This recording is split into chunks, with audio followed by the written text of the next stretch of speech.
Simulator we use as it's a cockpit procedural trainer, and we use it to teach procedures. It's not to teach a student how to fly the aeroplane. It's to teach them basic techniques and all the procedures they need to know to fly the aeroplane successfully. Okay, from behind the console here, I can monitor all the students' procedures. I can simulate all the airborne and ground emergencies, and then I can also change all the environmental conditions, like for instance put in cloud bases and put in wind envelopes and turbulences if the student requires that.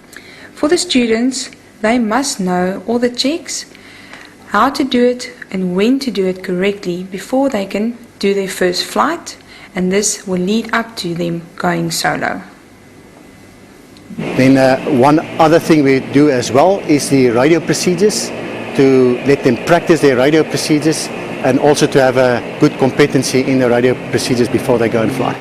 It's important to conduct and train student pilots to use the correct radio telephony to enable communications between ATC and aircraft safely and understandably. Well, the communication between air traffic controllers and aircraft needs to be clear cut, for the simple reason that there cannot be any misunderstanding between air traffic controllers and aircraft.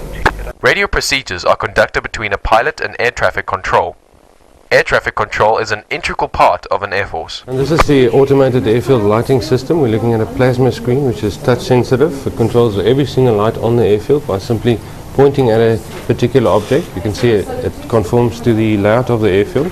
With our runways in this direction now, we're sitting in this area over here with a control tower. If I press on any of these items here, it would select the brilliance of the particular system. It's automated with backup systems.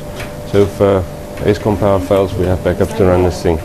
Using for night flying and for particular low visibility flying conditions in daytime, when a pilot selects certain lights, we can simply select it from here.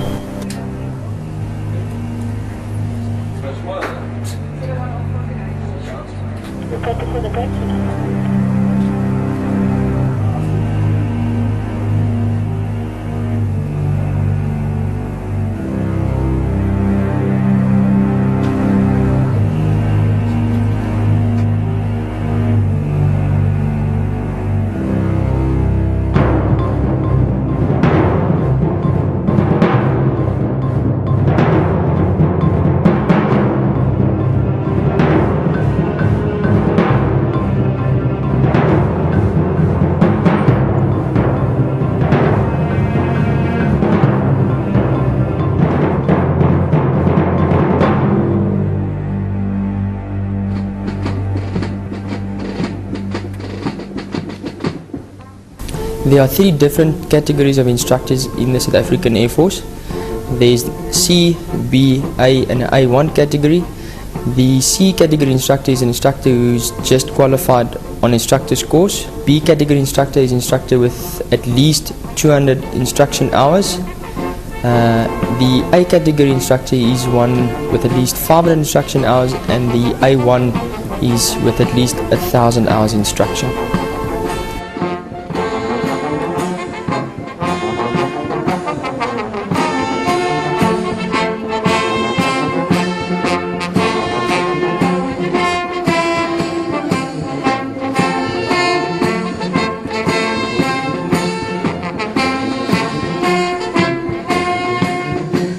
That's about in a nutshell what we do here, and whilst they complete here, I'm giving them over basically to the chief flying instructor, and from there they're getting posted to the flights where they get ready for their first flight. The flying syllabus at the flying school is made out of the following subjects:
pilots and especially military aviators need to be able to fly in any type of conditions.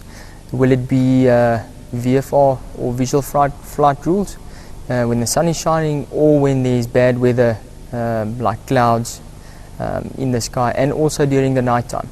We use this by simulating in the Astro when we teach the students, simulating instrument meteorological conditions, or IMC as we call it in short, when we put the instrument flying hood in the back of the aircraft, where they have to use the instruments as their only reference to where the horizon is and where the base is for an approach and at landing at an aerodrome. Briefing consists of about 30 to 45 minutes of running through the sortie profile with them before they go and fly the sortie.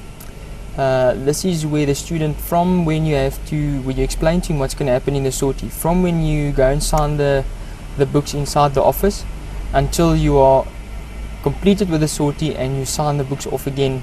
There's a set sortie profile, so the student can go and prepare before the time what's going to happen during your sortie. The instructor asks the student all the questions that he needs to know for a successful completion of a specific maneuver and in successful completion of the actual sortie. Right, good morning. Formation briefing for today's sortie. Formation flying is that aspect that we teach, which is the difference between civilian and military flying. It had its origins in military flying, where mutual support was gained by having another person flying along. And during the battles of the two world wars, a lot of formation flying took place. The guys used to go out in big squadrons. Now we teach it as an element. It is applied throughout all of the lines, although its operational role is more in the fighter line.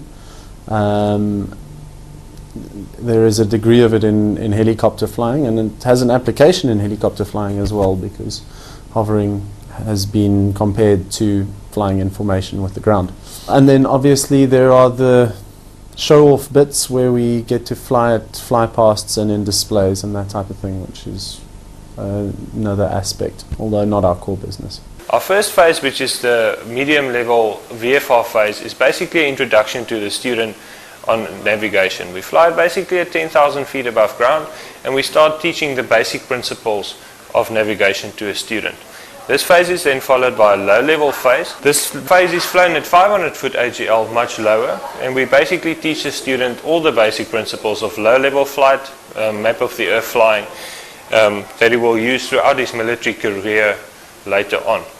That phase is then followed by a high-level IFR phase, where we teach instrument flying in a navigation format, also starting with basic departures from our runway, also coming back on standard arrivals and doing IFR let-downs.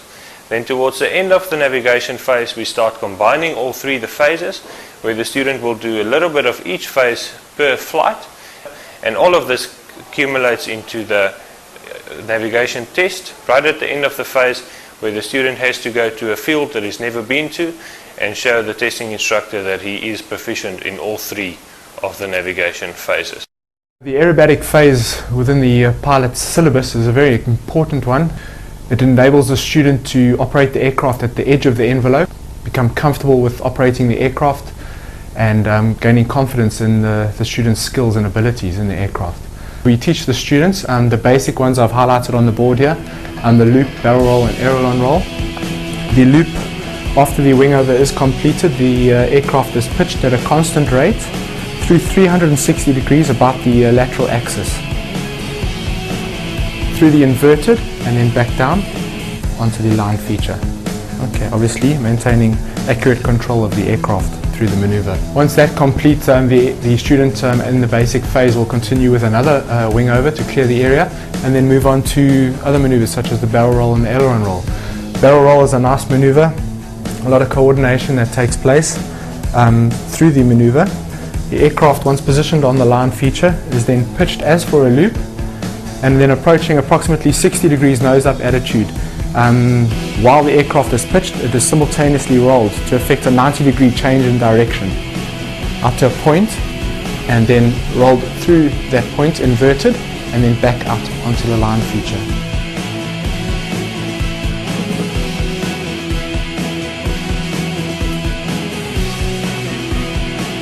It really gets the student up to a position of knowing his aircraft fairly well.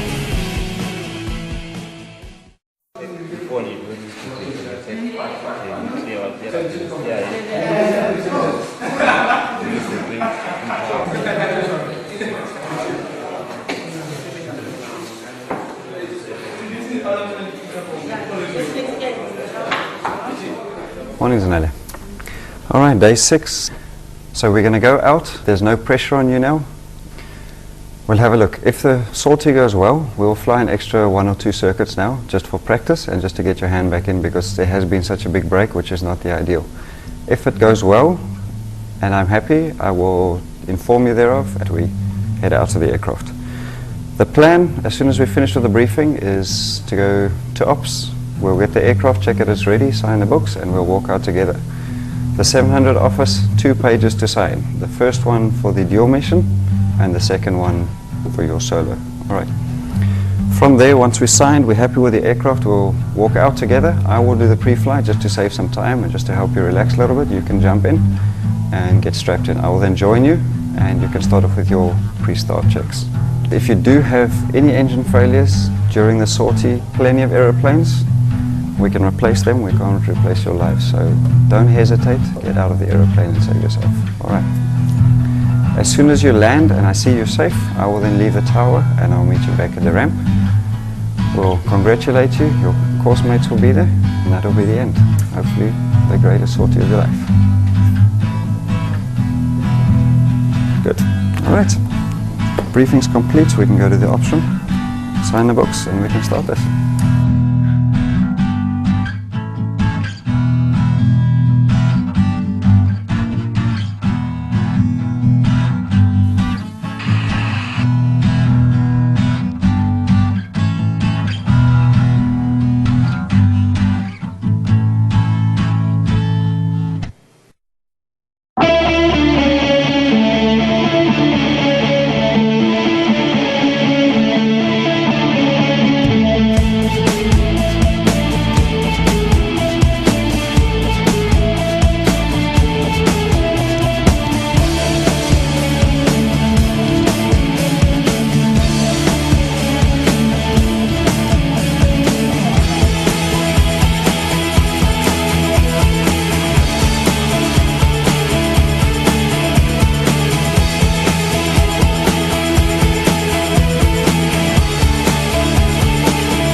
Basically, I'm here because my student's going out for his second solo.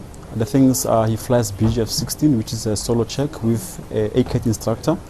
Then he goes for his first solo. Then the preceding four sorties after that, he flies with me, and then once I jump off, then he goes out solo by himself. So now I must be here at the tower as he's busy flying in case he has an emergency or any problem, so he can talk to me directly with help of the ATC, so I can help him out with that. Okay, now it's been cleared to come and land. Very nice, stable approach.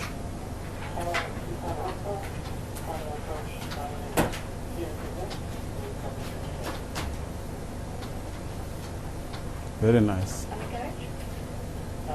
Run out now.